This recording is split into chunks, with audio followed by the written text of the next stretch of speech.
Decision ಮುಂದೆ ಬನ್ನಿ.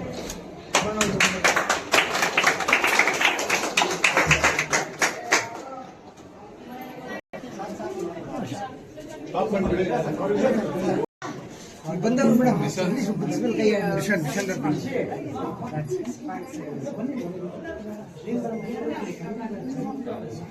ತುಂಬಾ ಕ್ರಿಯೇಟಿವ್ ಅದೇ ಬಾರಿ ಹೆಂಗ್ ಮಾಡಿದ್ರು ಮೇಡಮ್. ಇಲ್ಲಿ ರೀಡಿಂಗ್ ಆಗಿ ಮಾಡಿದಾರ ಅಂತ ಮೇಡಮ್ ಕೇಳ್ತಾ ಇದ್ದೀನಿ. ಅದನ್ನ ರೀಡಿಂಗ್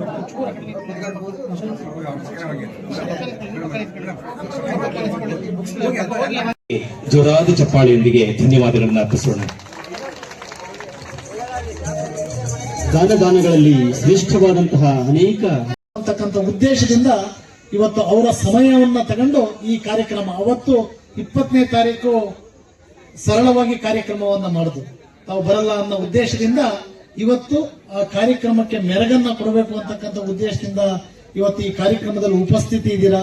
ಈ ಕಾರ್ಯಕ್ರಮಕ್ಕೆ ಆಶೀರ್ವಾದವನ್ನ ಮಾಡ್ಲಿಕ್ಕೆ ಬಂದಿದ್ದೀರಾ. ಬಡವರಿಗೆ ನಿಮಗೆ ವಿಶೇಷವಾಗಿ ಬೇಲೂರು ವಿಧಾನಸಭಾ ಕ್ಷೇತ್ರದ ಪರವಾಗಿ ಇಲ್ಲಿರ್ತಕ್ಕಂಥ ಸಮಸ್ತ ಬೇಲೂರಿನ ಜನತೆಯ ಪರವಾಗಿ ಈ ಒಂದು ಕಾರ್ಯಕ್ರಮವನ್ನು ಹಮ್ಮಿಕೊಂಡಿರ್ತಕ್ಕಂತಹ ಸರಳ ಸಜ್ಜನಿಕೆಯ ನಮ್ಮ ಡಿಶಾಂತ್ ಕುಮಾರ್ ಅವರು ನಮ್ಮ ಕ್ಷೇತ್ರದಲ್ಲಿ ಅವತ್ತಿನ ಮುಖ್ಯಮಂತ್ರಿಯಾದಂತ ಬೊಮ್ಮಾಯಿ ಅವರು ನಮ್ಮ ಕ್ಷೇತ್ರದಲ್ಲಿ ಪೂಜೆ ಇತ್ತು ಮೇಡಮ್. ಬೆಳಗ್ಗೆ ಇಲ್ಲಿಗೆ ಬರಬೇಕಾಗಿತ್ತು.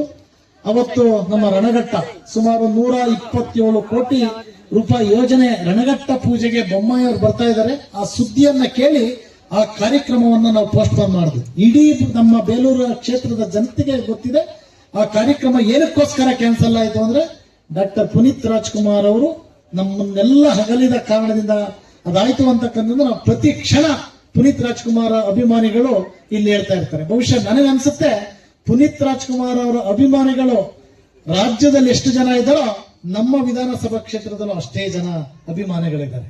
ಹಾಗಾಗಿ ಅವರ ಕುಟುಂಬಕ್ಕೆ ವಿಶೇಷವಾಗಿ ಕೊಟ್ಟಿದ್ದು ನನಗೆ ಬಚ್ಚಿಟ್ಟಿದ್ದು ಪರವೆಗೆ ಗಾದಿಯನ್ನ ಹೇಳ್ತಾರೆ.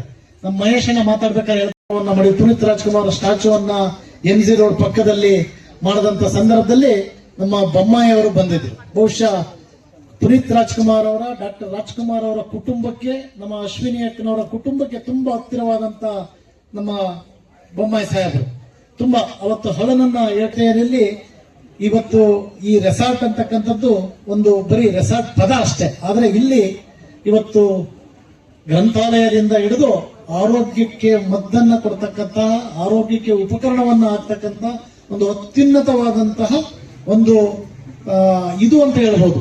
ಇದು ಆರೋಗ್ಯ ಕೇಂದ್ರ ಅಂತ ಹೇಳ್ಬೋದು. ಆ ಆರೋಗ್ಯ ಕೇಂದ್ರವನ್ನ ನಮ್ಮ ಡಿಶಾಂತ್ ಕುಮಾರ್ ಅವರು ಸಾರ್ವಜನಿಕರ ಉದ್ದೇಶಕ್ಕೋಸ್ಕರ ಇವತ್ತು ಈ ಒಂದು ಇದನ್ನ ತಮ್ಮ ಬಂದ್ ದಿವಸದಿಂದ ಉದ್ಘಾಟನೆ ಆಗಬೇಕು ಅಂತ ಅವತ್ತು ಪೂಜೆಯನ್ನ ಮಾಡುದು.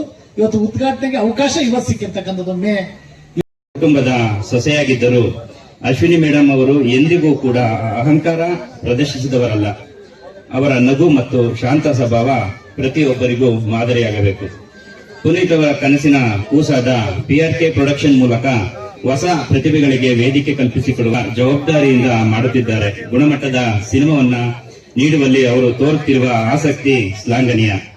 ಅಪ್ಪು ಅವರು ಮಾಡುತ್ತಿದ್ದ ದಾನ ಧರ್ಮ ಕೆಲಸಗಳು ಇಂದಿಗೂ ನಿರಂತರವಾಗಿ ಸಾಗುತ್ತಿದೆ ಎಂದರೆ ಅದಕ್ಕೆ ಅಶ್ವಿನಿ ಮೇಡಮ್ ಅವರ ದೃಢ ನಿರ್ಧಾರವೇ ಕಾರಣ. ಅಶ್ವಿನಿ ಪುನೀತ್ ರಾಜ್ಕುಮಾರ್ ಅವರಂತೆ ಧನ್ಯವಾದಗಳು.